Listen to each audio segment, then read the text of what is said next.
TDP మంత్రులు మాట్లాడుతున్నారు. ప్రస్తుతం లైవ్ చూద్దాం. అందించినటువంటి సహాయం గురించి కానీ శాసనసభ ముందు రోజు కేంద్ర ప్రభుత్వం ప్రకటన చేస్తే రాజ్యాంగబద్ధంగా ఒక ప్రకటన చేసేటప్పుడు శాసనసభ కమెన్స్ అయిన సందర్భంలో ఆ విషయాలన్నీ కూడా శాసనసభలో చెప్పాలని చెప్పి రాష్ట్ర ముఖ్యమంత్రి గారు ప్రయత్నం చేస్తే దాన్ని కూడా రానివ్వకుండా వారికి కూడా ఈ విషయం మీద ఎంత సీరియస్నెస్ ఉందో ఒక్కసారి మీరందరూ కూడా నిన్న జరిగినటువంటి పరిణామం చూడండి. అడ్జర్న్మెంట్ మోషన్ ఇచ్చారు. అడ్జర్న్మెంట్ మోషన్ ఇస్తే ఎప్పుడు కూడా మేము కూడా ఇచ్చాం. అరగంట ముందెళ్ళి స్పీకర్ గారికి ఆ పరిణామం అంతా చెప్పి ఆ సీరియస్నెస్ చెప్పి మేము చర్చకి పిలవడానికి ఎప్పుడు కూడా ప్రయత్నం చేశాం. కానీ అడ్జర్న్మెంట్ మోషన్ ఇచ్చి అరగంట వరకు సభలో లేనటువంటి పరిణామం నిన్న చూశారు. ఈరోజు ప్రతిపక్ష పార్టీ కానీ ప్రతిపక్ష పార్టీ శాసనసభ్యులు కానీ శాసనసభని హైజాక్ చేసి శాసనసభ వారు చెప్పినట్టుగా జరగాలని ఒక ఉన్మాదత్వంతో తయారైనటువంటి వ్యవహారం. ఇది ప్రజాస్వామ్యానికే ఇది ఒక సిగ్గుచేటైనటువంటి విషయం అని చెప్పి సందర్భంగా తెలియజేస్తున్నాను. ఈరోజు నిన్న జరిగినటువంటి పరిణామాలపైన ఎంత ధైర్యంగా రాష్ట్ర ముఖ్యమంత్రి గారు కేంద్ర ప్రభుత్వం రాష్ట్రానికి చేసినటువంటి సహాయం కానీ చేసినటువంటి ఇబ్బంది కానీ శాసనసభలో ప్రకటన చేస్తాము.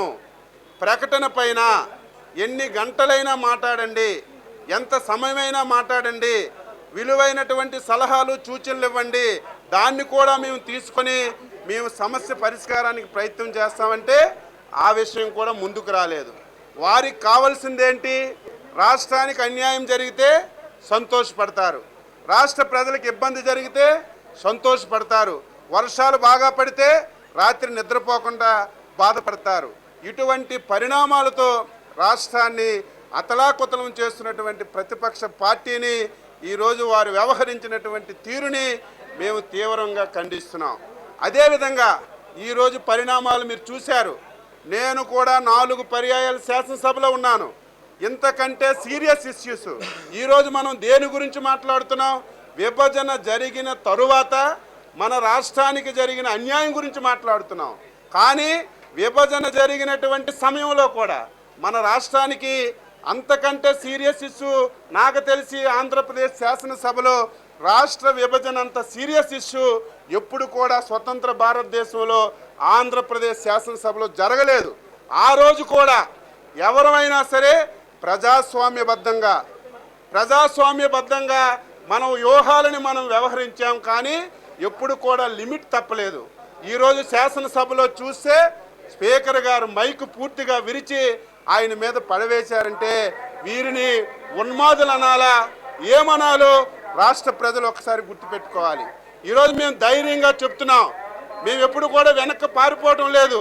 నీ దగ్గర సబ్జెక్ట్ ఉంటే, రాష్ట్రం మీద ఏమైనా ప్రేమ ఉంటే, రాష్ట్ర ప్రభుత్వానికి కానీ రాష్ట్ర ప్రజానికి కానీ అన్యాయం జరుగుతుందంటే విలువైన సలహాలు సూచనలు ఇవ్వనటువంటి ప్రతిపక్ష పార్టీ ఉన్మాదిలాగా టేబుల్ మీద ఎక్కి స్పీకర్ గారు మైకెరకు కొట్టి మీరందరూ ఉన్నారు. కొంతమంది కొత్తగా రావచ్చు మీడియా ప్రతినిధులు, చాలామంది సీనియర్స్ ఉన్నారు. ఎప్పుడైనా శాసనసభలో స్పీకర్ గారంటే తటస్థంగా వ్యవహరిస్తారు.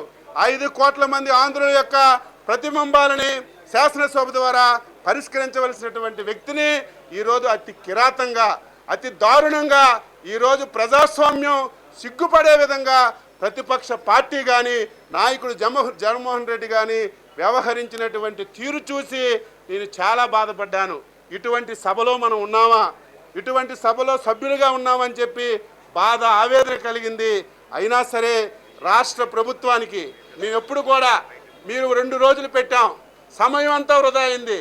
ఈరోజు ఆంధ్రప్రదేశ్ ప్రభుత్వ అధికారులందరూ ఇక్కడే ఉన్నారు.